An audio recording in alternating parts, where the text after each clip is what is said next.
Hello and welcome to a Pint of Cthulhu Behind the Bar. We have a very special guest this time, Krissi, the actual professional voice actress. We've never had someone of your caliber on here before. Say hello. Hello. I don't know about caliber. I mean, I'm pretty amateur, I think, but I appreciate the accolades for sure. My ego will take it. Always good to feed the ego every now and again. And of course I have my co-host Jay. Hey. And so, the very first question we ask every guest is, if you could say a pint of Cthulhu was any type of drink, what would it be? Oh, it's got to be a beer. But probably, I must say, like a dark lager. Something Not chewy. the first time we've had that. We've had Guinness specifically twice, I think. I don't know. So do we have a coffee milk stout here that is absolutely divine? I'd go more that route. Coffee milk. Mm-hmm. I'd try it. Yeah, it's delicious. Definitely stick a link up. I want to have a see of that. Like me some coffee in the morning. Jay, would you like to ask the first proper question? So, you're the first voice actor we've actually had on here, I believe. What got you into voice acting? It's a funny story. It's actually it's a crazy story. I used to have an actual play podcast called Danger Dames, and our premise was very similar to y'all's, where we did a different system each season. Our whole premise was we wanted to showcase independent games that don't get looked at because, the big D&D always gets all the attention. And then on top of that, we wanted to do a podcast that was women only because, again, tons of podcasts, actual play, not that there's anything wrong with it, are men playing at the table. And we wanted to show women that women play. And so we created that in 2019. And I started working at a podcast studio. That's how I learned how to do the recording and everything else for that.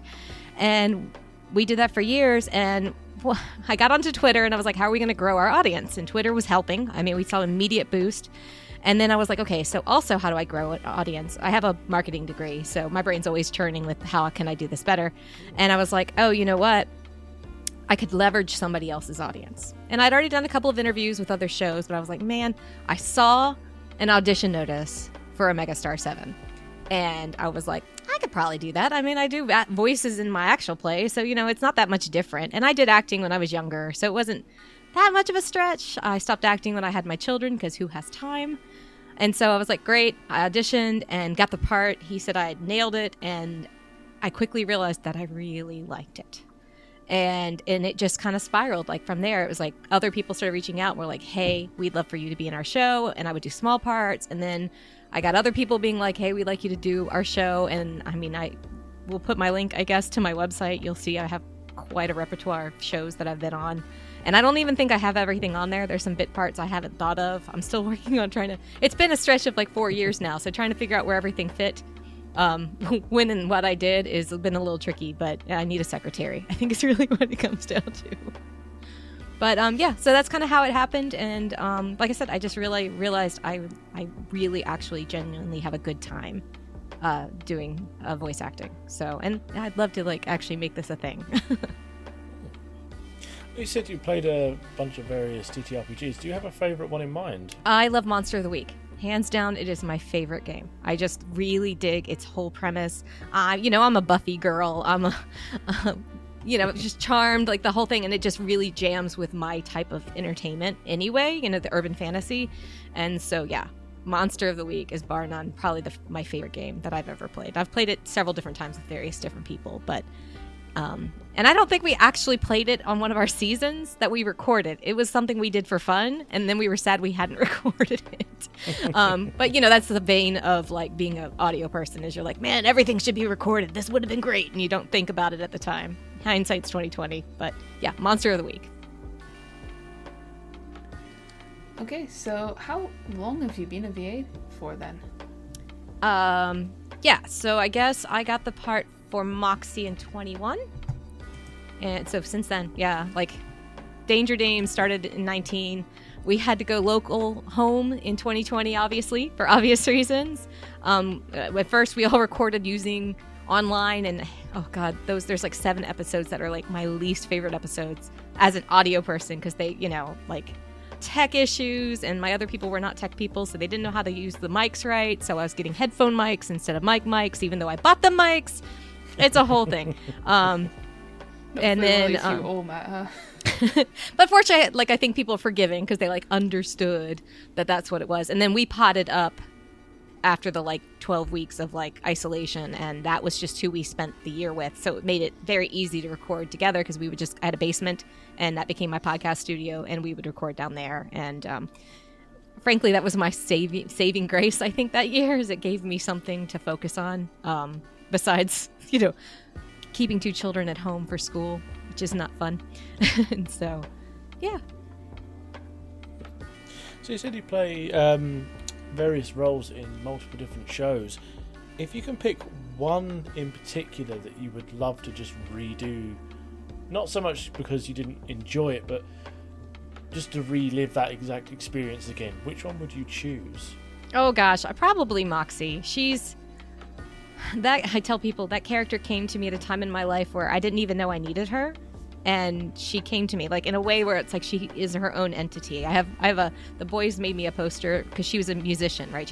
She's a rock star in science, in space, and so I have this. It's like a band poster of Moxie, and it's as I come up my stairs, you can see the door behind me. As I come up my stairs, it's right in front of me, and yeah, she's just this entity that has like been in my life as like this alternative personality, if you will. She was a lot of fun, but I've played some really great characters that have been just totes fun to play, and most of them I'm still playing, so there's not really lament to wanting to go back to them. Moxie had a end, and there's been discussion that maybe someday there would be a resurgence of her. The way that we write, I doubt it. We always have other ideas, and there's never reason to go backwards. But yeah. Fair enough. So what's your favorite part of being a voice actor? I like acting in general, but I have a lot of range, I've been told. And so getting to try different voices and seeing how I want to realistically, like, I think it's living in the skin of these characters. Like that, like you sit down and you're like, okay, I'm going to take these lines, but suddenly you are that character. Like you stop being Krissi sitting at a microphone. I played this character named Laughin' Sally on this one podcast, and she was just a psychopath, just an absolute psychopath. And she was just like, and I get very, like, I film myself once so people could see what I look like when I'm recording. I get very animated while I'm recording, even though it's just me, like, where you see the bag behind me is literally my sound booth. It's like a 3x3 foot square. But I'm just like gesturing and stuff like that. And I've done scenes where I've literally had conversations with myself where I'm playing both characters in the scene and just bouncing back from one to the other. It's just fun. I don't know, like, because you're changing your personality on the fly, right? You're like, one's this like bubbly, crazy elf who's just here for the fun, and then the one is this sultry, evil person, and just bouncing from them is just it's challenging, and it's fun to go through that challenge.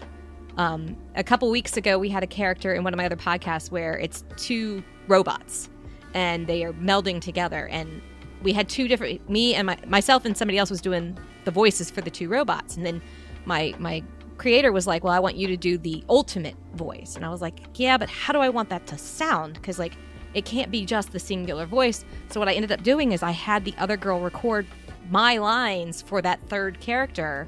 And then I literally would listen to her in my ear and try to match her cadence, but with my voice. And then I blended the 2 files together so that it was both our voices at the same time. And so I was laughing because I think that was probably the most challenging thing I've ever done. But I was like, man, if I can pull this off, it'll sound so cool.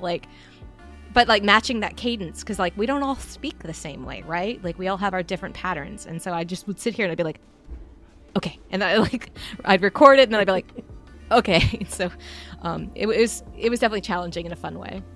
That's such an interesting way to do that. It's so smart. Creative. What would you say is the hardest thing about being a voice actress then? Getting out there. Like, I mean, there's lots of people doing it, right? And so getting, I did some voice acting classes with Wes Johnson, who does a lot of characters from Bethesda games. He's done Skyrim. He's done Fallout. So I took a class with him to, like, basically, I felt like I already knew a lot of what I was doing, but I wanted to learn more about how to, like, sell me, right? Like, I'd like to do this, and the market's this filled, like how do you get your voice out of all the noise? So that's it. I mean, fortunately, I do have an advantage of being a woman. There are less of us than there are men trying to be voice actors, but there are less female roles than there are male roles.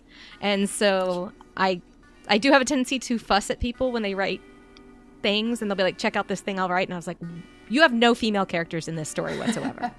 You need to go back to the drawing board and fix this right now. I have literally fussed at people. I auditioned for a part, I think it's about 2 years ago. A guy in our Discord was discussing his coming project, and he was very excited about it. He's like, wait up, guys, the auditions are coming. And he popped out what the audition pieces were, and the only 2 female roles was like the ditzy secretary and the love interest. And I was like, absolutely not. And I was mad, and I sat there with it, and I wasn't going to say anything. And then all my boys were like, I'm going to audition. And then I made a joke about like, I'm going to audition for the main character. And they all laughed, and they were like, Moxie for the lead. And I was like, I messaged him, and I was like, I want you to know what you're not hearing is all the women that are very upset right now by this announcement. Because they were coming to me, and they were very mad. And I was like, you're not hearing how mad they are at your choices of characters. I was like, I've been defending you because you are a great guy, and I know you just didn't think about it. You just didn't consider that any of these characters, that's the thing. People say, well, what makes the difference between a male character and a female character? I was like, fucking nothing. The voice. Unless the storyline is literally a baby falling out of a vagina, it doesn't matter. Anybody can play the role. It's just whether or not they fit it. And so, but if you always write what you know, right? Yeah. And so a guy's going to write a guy character because it's what he knows. And so I'm never mad about it, but I'm always like, I expect more. And so I'm telling you this. So I did audition for the part. I did not get it because he had something else in mind for that character, but I did get the second best character in that script because he was like, you made me think. And I was like, I realized this character could easily be a female. It's like, exactly. That's all I'm saying is just look at your characters and go, does it have to be a guy? No, it doesn't. Because like the voice is all that matters. Like, so that can be very frustrating. I will admit, when Matt first asked me about the podcast and I looked at whoever else was on it, it's because the podcast Panic Fully is me and then a bunch of guys. I did think going into it I'd be the only person playing a female character in our first season, and I was Matt shaking his head. I was pleasantly surprised to find Gertrude. Yeah, that works. That works really well in tabletop. Honestly, I find a lot of men tend to play female characters, and I've always been fascinated by that. I'm like, what makes you do that? Because I can say I have never played a male character. I have no desire to play a male character. Like, as you guys asked me my pronouns, I identify she, her, all girl, always. And I'm all about female power. It's just who I am. And so like, I have no desire to be a guy. Not that they have a desire to be a woman, but like, I've never played a real male character. So with me, it was interesting because I created Enid, and she's a strong character. I love her character. I'd love to play a character like her again. But at least part of my decision making on that was, okay, I want there to be at least one female character here. And again, Gertrude was there. I needn't have worried as for a second. I was completely wrong in my assumption. And then I found that because there was someone playing this female character, and Gertrude is in every single season, she's reoccurring, I was freed up to play male characters and to experiment with different characters of different genders and different types that were further away from who I am than Enid was. And it was very interesting to have that experience. Yeah, I could see how that is. Like I said, I played with women. Our GM was male, only because we couldn't really find a female here who GM'd, but also he's an incredible GM. Like, freaking incredible. Like, I would play this man's table any day. And his use of safety tools is phenomenal.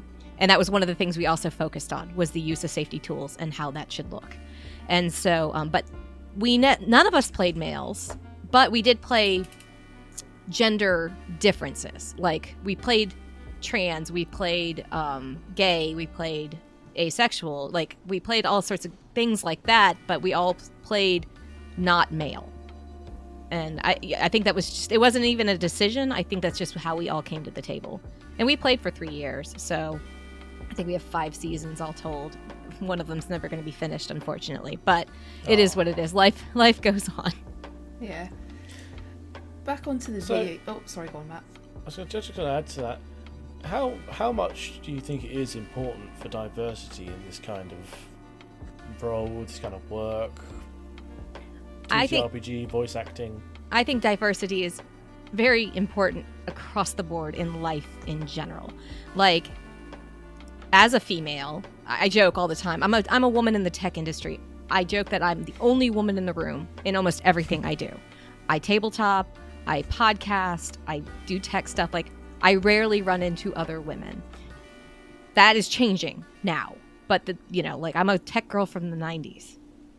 And so seeing that change has been brilliant. But yeah, I mean, when you see someone who looks or sounds like you in the media that you consume, it changes you. I literally tweeted about this yesterday. I was like, what media have you watched or seen or listened to that changed your life?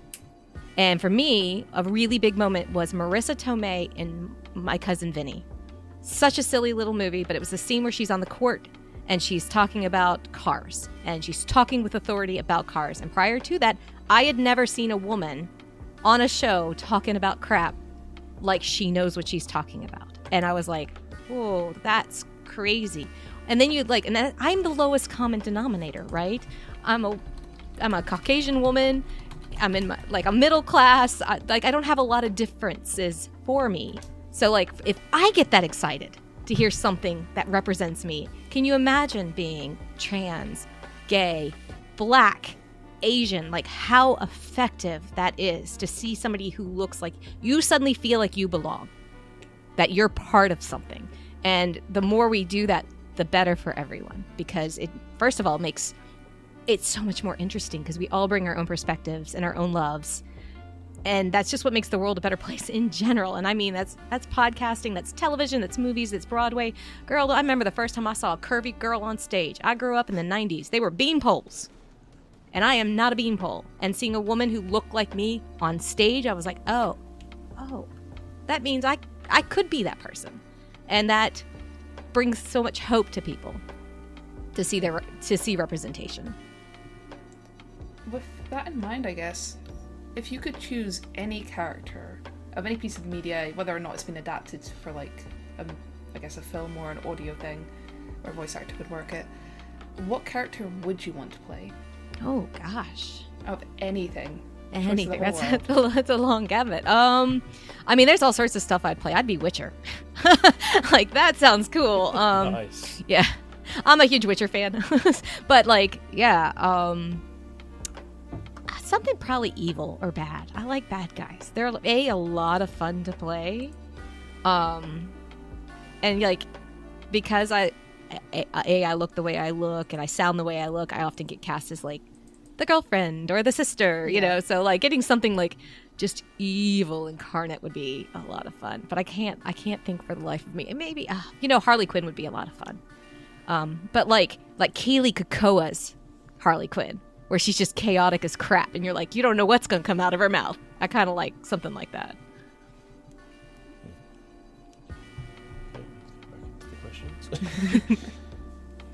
Sorry, we've just been diverting because some of the stuff you've been saying, it's incredible. Oh, well, thank you.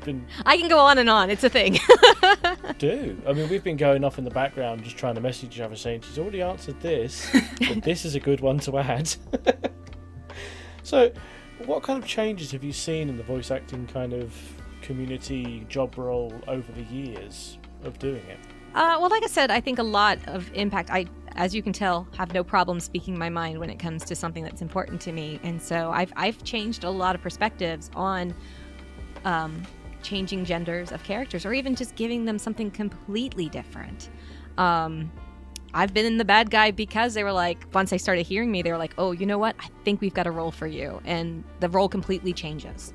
And so at one point, I had created a Discord that was specifically for non-male voice actors. It was, originally I was it's the divas and it'll be about women, but then they were what about trans women? What about, trans men? I was okay, I'm not mad at this. We're trying to open the floor to people that are not commonly expected.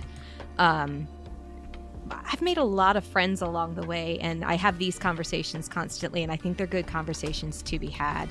And I think I have the experience, but also I don't want to say clout. That sounds like a terrible word. But I can speak about it in a way because I'm in I am in a privileged place. And I know that. So I know that I can lend my privilege to people whose voices can't be heard. And so I've reached out to people. I'm like, hey, I've got somebody that I think you should cast for this. I think this would be interesting differently because of it. And so realistically, really what I've seen the biggest changes in is the tabletop community. Like, when I grew up playing D&D, y'all, like, you know, I was the only girl at the table. I was the girlfriend at the table. Not even the girl at the table. I was the girlfriend at the table. When I first showed up, they were afraid of me and did not want me at their table, like, at all. Fortunately, I have a pretty easygoing personality, and I have the humor of a 14-year-old boy. It is a fact, and so it plays out really well. I get along with guys really well. But, like, the last 5 years, what I've seen evolve in the tabletop community between all of the new independent games that have come out. I mean, things like Glitter Hearts and trying to think of some of the Thirsty Sword Lesbians. Like, those are games you would have never expected to have heard of in the early aughts. And now here they are, and they are commonplace, and they are being put on podcasts. And one of the games we did play was called The Watch. And it was written by a trans woman.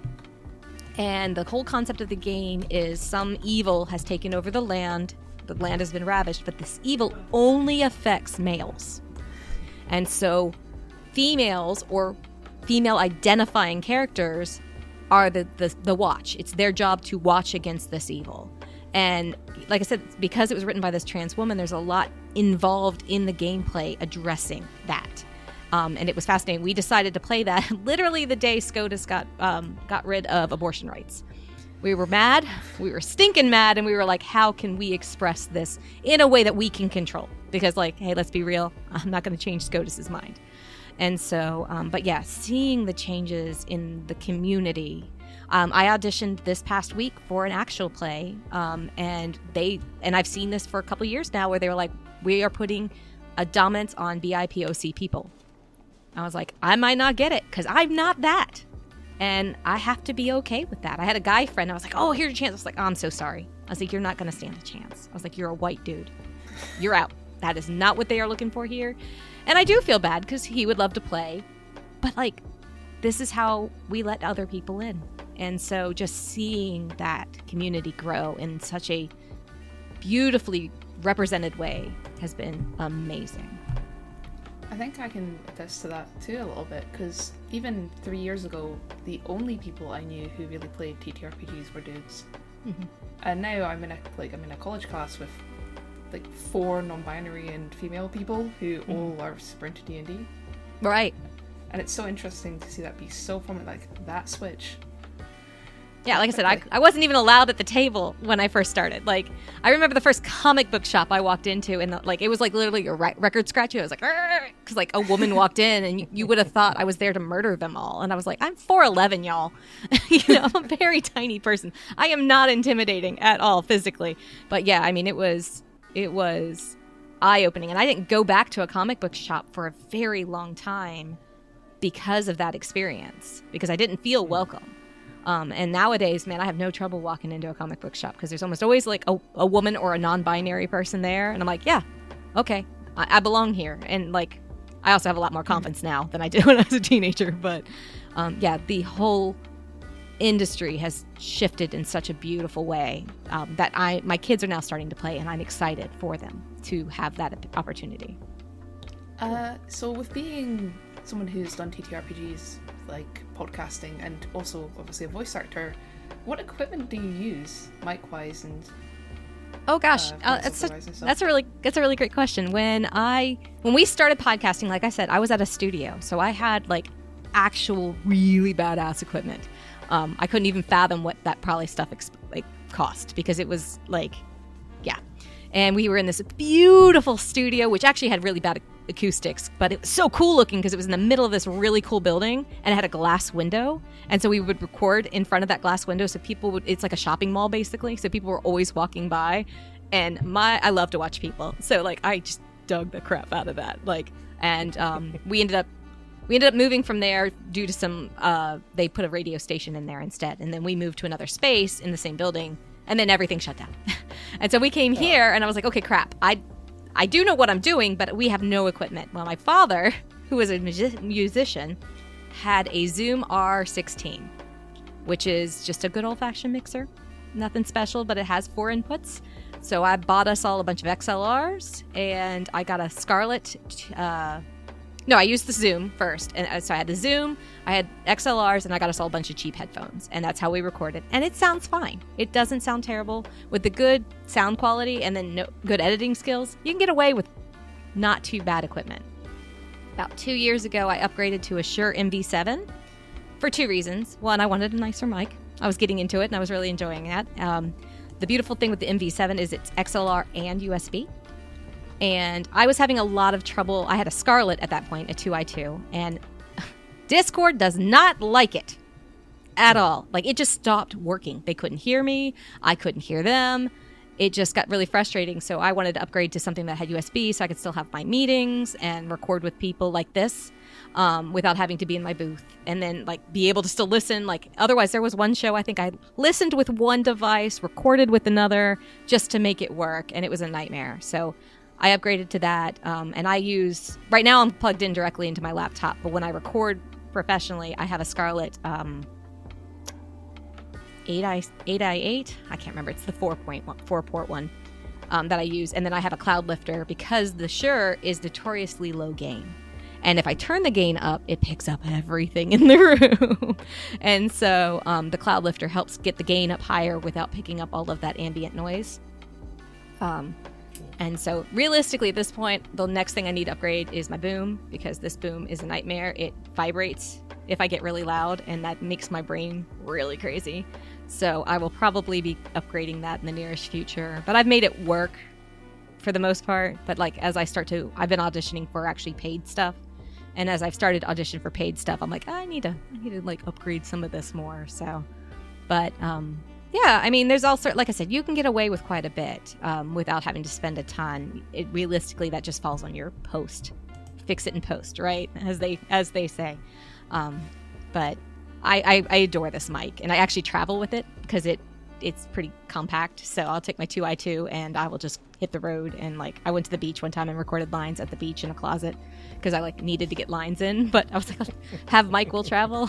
I think it's partially because I work from home. I'm used to like taking my tech with me. So just looking at the boom arm now, have you got the same kind of cheapy one off of Amazon as I've got? Yeah, like yeah, it's like $20. Yeah, it's awful.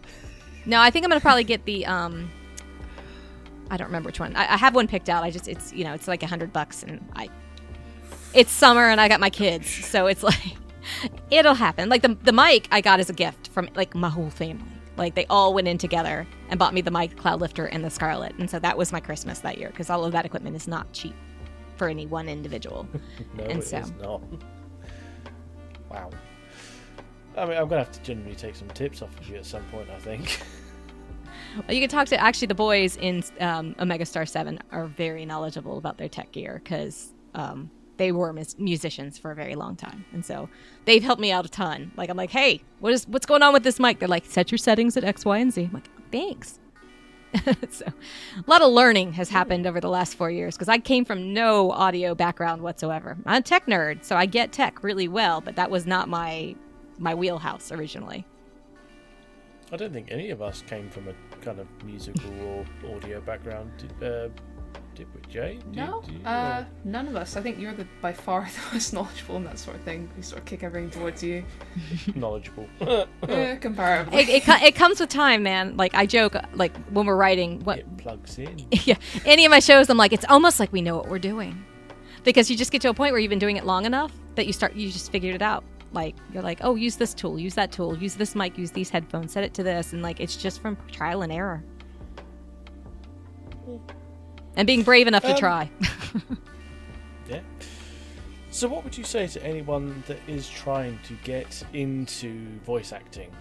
The biggest thing I say to people in general with this stuff is, even tabletop voice acting, I have a friend who does like sketch comedy, is find your community.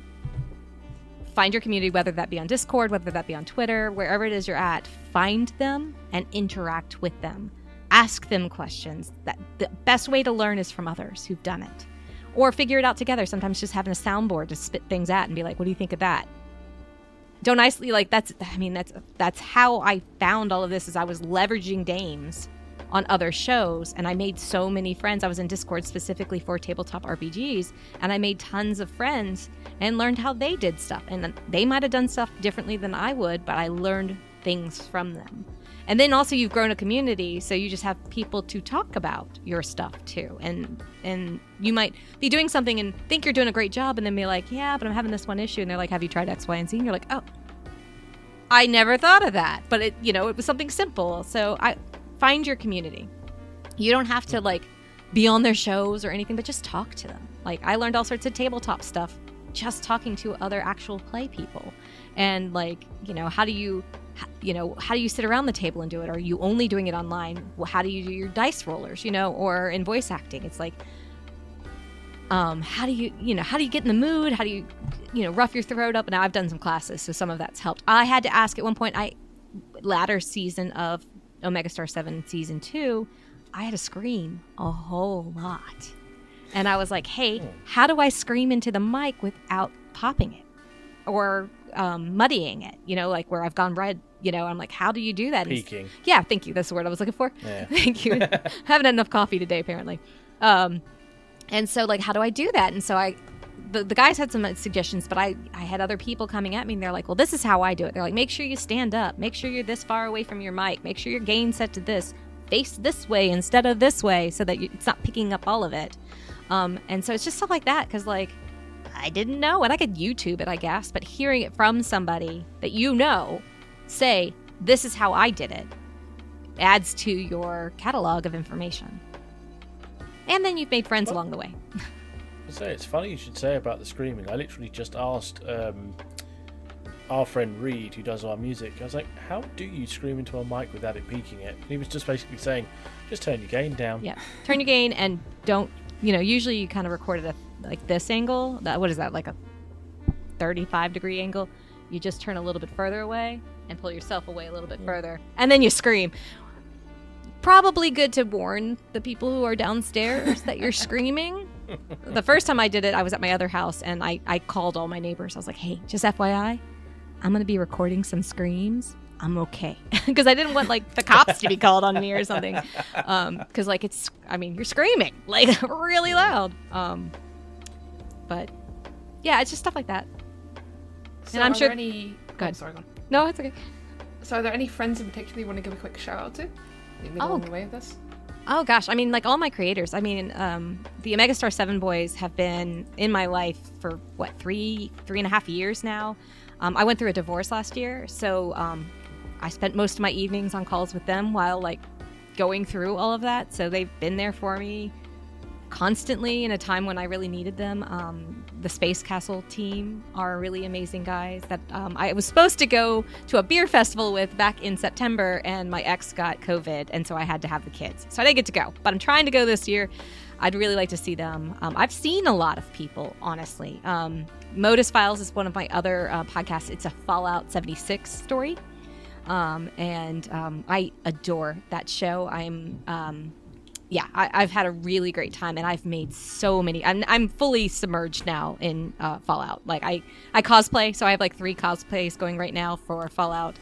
Of course, it's Fallout season, if you will. I got a left-handed Pip-Boy because I'm left-handed, and I got really mad that they're always on the left arm. And like I was like, I have to take it off to eat. If I take a selfie, it's not going to be in the picture. And so I reached out to a guy on Etsy and was like, hey, do you think you can make me a left-handed Pip-Boy? And he was like, I didn't know nobody's ever asked me. And I was like, please. And so he made me one for so I don't have to take it off when I eat. And so I'm very excited. I'm probably the only person who has a left-handed Pip-Boy. But hey, I don't know why I'm the only one who thought about this. That's a genuinely good idea. Yeah, well, I have now created a hashtag. There is a hashtag on Twitter, Pip-Boys for Lefties, and I constantly use it because I would love for Bethesda, hey Bethesda, I would love for you to catch up on this and make me, because I bought the TV one.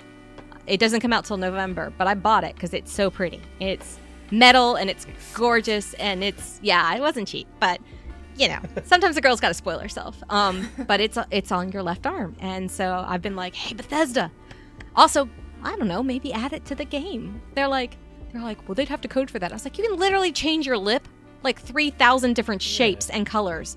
Surely they can code me a Pip-Boy for my right arm. Hey, just Bethesda, saying. we know you watch. We know you watch us. Change it now. So This is our demand.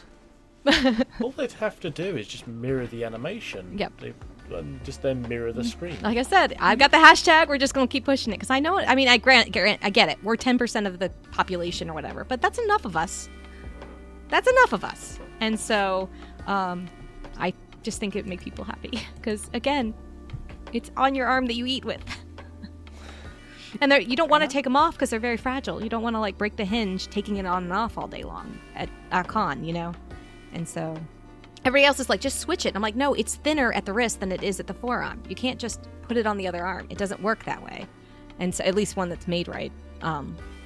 So things you don't think about unless you're left-handed, I guess. Are there any other podcasts that you would recommend that you listen to?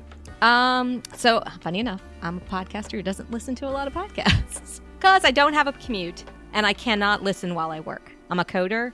I can't split my attention like that. I'll pay attention to one or the other and I'll be 3,000 episodes behind.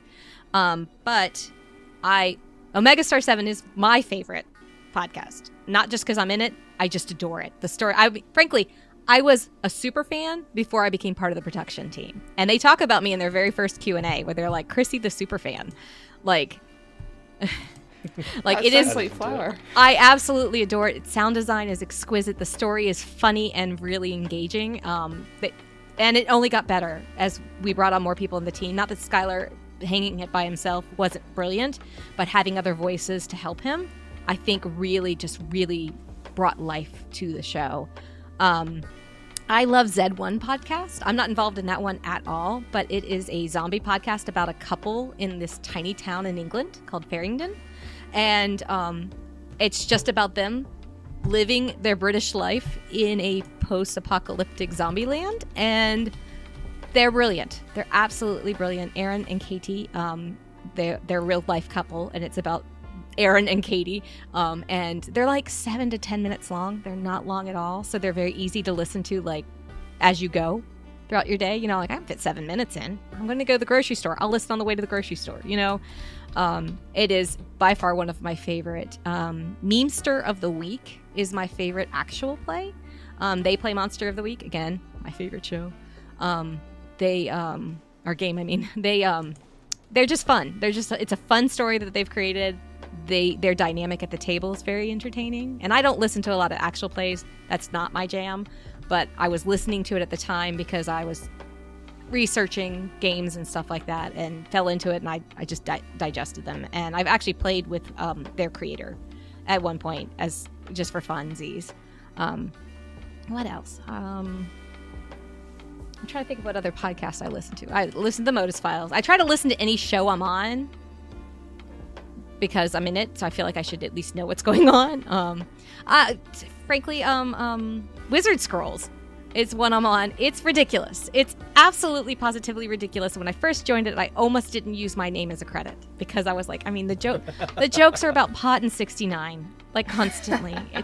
It is irreverent and crass, and I swear a whole lot, but it's very entertaining and it's very cute and it's a lot of fun. And to be fair, I am the lead female and the lead antagonist, so there is that going for me, I guess. But what Chris has created there is quite fun, and he's animated it some, which is amazing. I get to see my voice animated. That was the biggest cool thing I've ever. I was like, holy cow, I'm animated now. I've been a cartoon. So but yeah, again, though, I'm a mom of 2 kids. I frankly am so busy. I have so many roles. I'm in like a dozen shows, y'all. And so my free time is fairly limited. And when I'm really like free time, I'm playing video games, which is, not very often. So I'm going to be on my video games. And so that's my jam. Now we got to ask, what games do you play? Oh, well, currently 76 because I fell into that. Like I said, I joined the Modus Files, and I was not a Fallout girl at all. I knew of it because my ex-husband played it, but I've never played it. And so I was like, well, I should at least know what Fallout is if I'm going to like represent this podcast. And I got Fallout 76 for the PlayStation, and I started playing it very overwhelmed. First MMO I've played since WoW in the early 2000s. I'm a girl who went through Gamergate, so I'm very anxious about playing online with other people.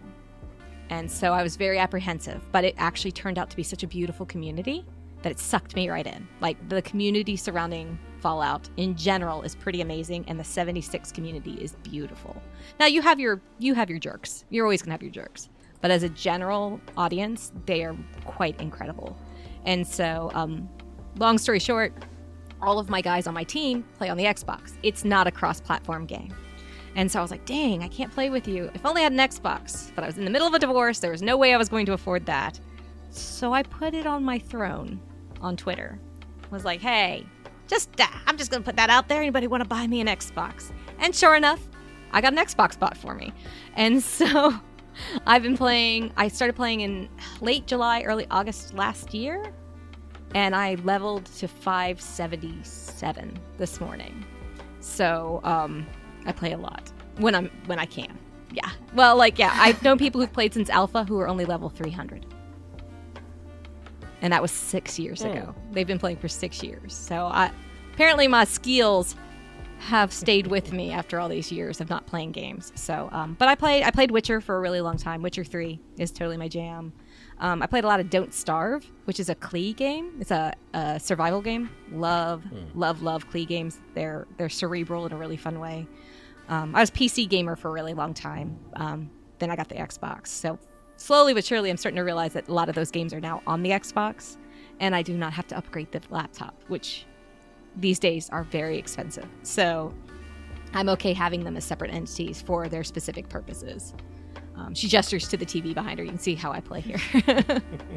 But yeah, so, and frankly, I mean, I'm discovering games all the time. I played a little bit of Mass Effect, but I didn't have a lot of time to put towards it. I'd like to try to pick it up again at some point. But it's just a matter of time, which I don't have a ton of. People are like, you should try that. I'm like, yeah, I'll add that to the list. That's there. I think we all have a backlog of games we bought and we're like, right. It's like the to be. Eventually. It's like your to be read pile. You know, you always have the pile of books that you're like, I'll get to that. Yeah, it's the to be gamed pile. Yeah, there's definitely. I'm looking at mine now. Yeah. Or you sometimes just want to go back. Like I played Stardew Valley for ages, and sometimes you just want a little bit of Stardew Valley in your life.